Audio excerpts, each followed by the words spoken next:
Hi all, I thought I'd do another openings video with a difference.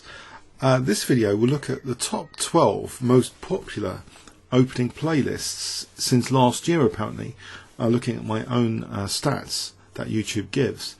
And just try and talk about these playlists, why they would be the most popular for openings. Now the first one, as far as an opening playlist goes, is actually the Chess Traps playlist, which had the comment, openings which you can win quickly.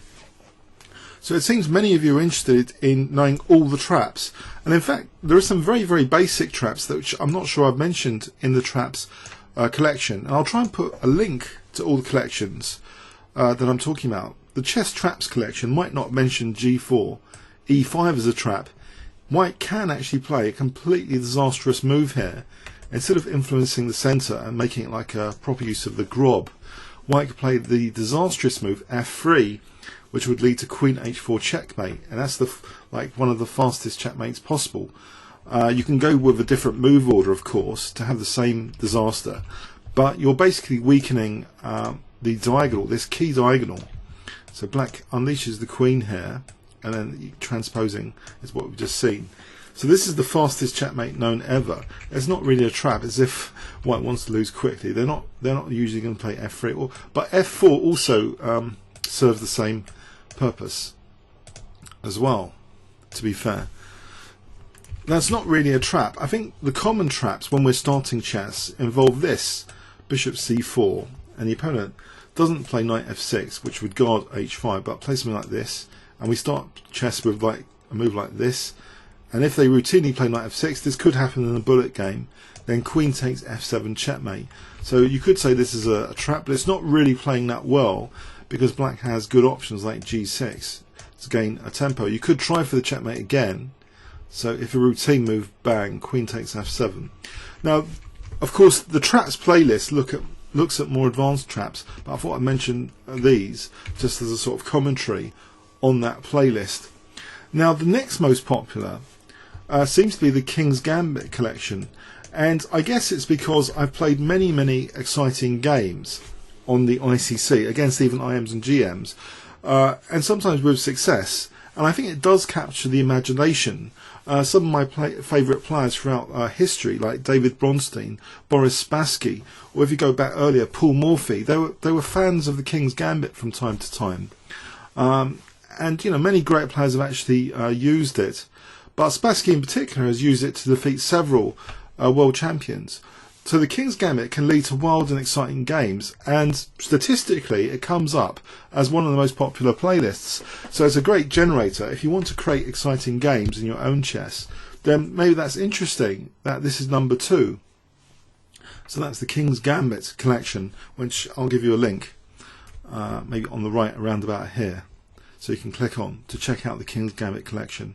Now this really mystified me, this next one. It seems the Karjakin Collection is the most popular, unless YouTube has got this wrong. I have played this a lot in Blitz, but I wouldn't have expected it to be my third most popular since last year opening playlist. You can get some very exciting positions if you take here, and instead of playing the main line move, this is considered the main line. You can actually play quite excitingly here. This is a solid move as well, but you can actually play Knight F6. And there's 2 exciting variations after Knight takes, which is the main move by far. You can either take with the G pawn, which is a bit more popular than take with the E pawn. And both of these have this dynamic pawn structure, which is interesting. But aside from this variation, I'm not entirely sure if this was a mistake or something, that the Karjakin's a very popular playlist. Maybe people are just like the name or something, or think, what is the Karjakin? Maybe there's a curiosity value to it that people are not so familiar with that name. They're more familiar with the Sicilian Defense. But it could also be that because the Sicilian Defense has so many variations, that my main Sicilian Defense playlist is not entirely popular. It's kind of fragmented a bit.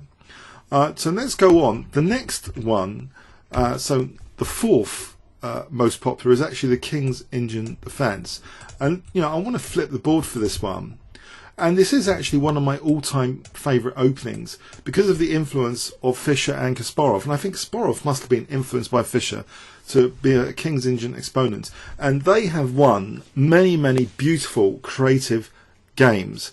That's what the real interest of it is, as a fun games generator. And there's also been many fun blitz games that I've used it. So there's a fun opening to create fun positions with your queen side often being demolished, but you get sometimes a king side attack. It's a real fun games generator, the King's Indian Defense. So knight c3, not d5, that's Grunfeld, but the King's Indian, allowing white to set up this broad structure in the centre. And the main line is evident that the pawn structure can be a lot of fun like this, with white going for like c5 later and black aiming for like f5, f4 later. So there's a lot of fun to be had with the King's Indian Defense. Now number 5 is very interesting as well, and I think if we flip the board again, it's the Queen's Gambit Declined collection. This is a very, very classical opening, the Queen's Gambit Declined. It does suffer from closing in the bishop. At the top levels, the Slav defense is a kind of upgrade to this, in that it's still reinforcing the centre, but it's not blocking in the bishop. So many see that as a kind of modern upgrade on the Queen's Gambit Declined, but it's still very frequently played. There are trendy variations in the Queen's Gambit Declined. For example, not playing knight f6, playing bishop e7. This is becoming increasingly trendy. So it survived the test of time, and black is often creatively solving the c8 bishop issue, often with c5 later and rerouting like this, or fianchettoing the bishop on, with b6 later, like Tartakower variations. So the Queen's Gambit Decline there is very highly popular, it seems, as an opening playlist, at least on my channel. And I've never actually I don't usually actually play this as black in blitz, so it can't be the effect of the blitz games. But some of these others now which are on the list certainly look as though they've been influenced a bit by the blitz chess. So here we go, 4, 5, rank 6 now is the Smith-Morra Gambit, and this is one of my all-time favourites against the very popular Sicilian Defense. Play the Smith-Morra Gambit, so get a lead in development if they accept, and it's a very fun game. And I've been experimenting sometimes with this early f4 instead of knight f3. So have a look at that collection. That seems to be well justified for being a popular playlist. It's another opening which has generated a lot of fun games on the channel, so that's very interesting to consider. How on earth did the Queen's Gambit Declined get onto this list, or the Karjakin so far? But let's go on. And this one is also interesting, the English opening. I do play this from time to time in blitz as a way of sidestepping a theoretical debate. Often it's a very nice easy plan you can have with the white pieces of controlling that d5 square. And if black played like this, you don't have to transpose into King's Indian fianchetto lines. You can play the Botvinnik system, the dreaded Botvinnik system, where you've got a kind of bind on d5, and you put a pawn on d3, and there's a kind of very easy way of playing the position sometimes, where you're playing with this difference to the knight here as opposed to here, for later casting an f4 and sometimes f5. So the English opening can lead to all sorts of systems, but white is taking it out of a more theoretical debate, and it's very, very interesting that the English opening seems to be a very, very popular playlist. So yeah, I mean, I know I'm often using it as a standby system when I don't want a theoretical debate. I think it's one of those openings that if you're not feeling that tactically sharp, maybe you're half asleep and you want to play some blitz, if you stick to a more positional opening like the English opening, you're also avoiding the opponent's like theoretical lines and knowledge to some large extent, because the e4 and d4 are much more heavily analysed in general. The next one is a fun game generator. It's the Benko Gambit. So d4, knight f6, c4, c5, d5, and the Benko Gambit. And I have played this quite a bit, and it's often leading to very fun games. And just recently, Natalia Pogonina has used this successfully to land into the Women's World Championship final now. to use it in 2 key games at least. So it's a very dangerous gambit. And here you can delay taking. You play g6 and say knight f3. Now you can take here usually, or you can even delay again, knight c3.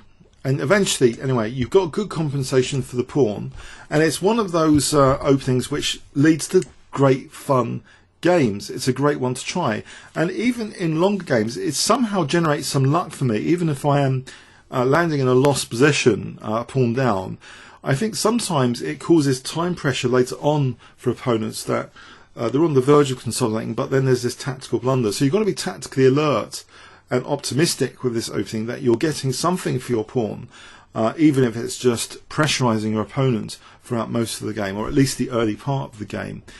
Now the next one is also interesting because I'm not usually playing this, and there's also a way of avoiding this next one. It's the NimzoIndian collection. Seems to be very, very popular. c4, e6, where white's playing knight c3. The problem with the NimzoIndian, white can play knight f3 and get the dreaded Queen's Indian territory. Now from the black side, this can be fun to play, the NimzoIndian, and it's a highly respected, reliable opening used at World Championship levels in World Championships quite a lot. Anatoly Karpov, one of the great exponents of NimzoIndian, but many other positional players have used it. So coming from Aaron Nimzovich, the hypermodern school, it survived the test of time and is a great example of a hypermodern opening. So I would recommend looking at Nimzovich games as well. It's double pawns restraints, trying to create a secure position, prophylaxis to avoid losing before going on to the attack.